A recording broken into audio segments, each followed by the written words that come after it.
But there's nothing about Constantine deciding what books are in the New Testament. Muslims just make things up in their ignorance of church history and desire to criticize the Bible, of which the Quran only speaks approvingly. How ironic. But what is this polemic hiding? According to Muslim sources, their own authorities have made significant changes to the Quran after the death of Muhammad. Zayd collected the Quran from stones, palm stalks, and animal hides. Nobody knows who wrote those parts of the Quran or why Zayd had to use that material such a short time after Muhammad's death. I thought the Quran was memorized.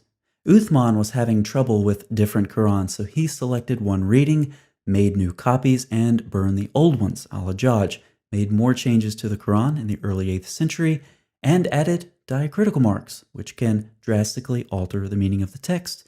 He also issued his own recension and destroyed competing copies, like Uthman. Differences in the Qurans continued to be problems into the 8th century, 9th century, and 10th century, when Ibn Mujahid and others came up with the different qira'at, or readings. Some said there were 7 canonical readings, some 10, some 14.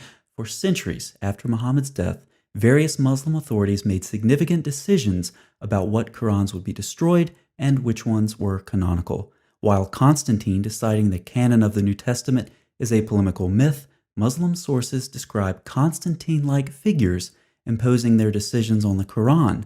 Of course, it doesn't stop there. The doctrine of the eternal Quran that many Muslims believe today was decided by later authorities as well, around the mid-9th century. Muslims, if you want to talk about authorities imposing doctrine on scripture after the fact, look at the Constantines in your own history.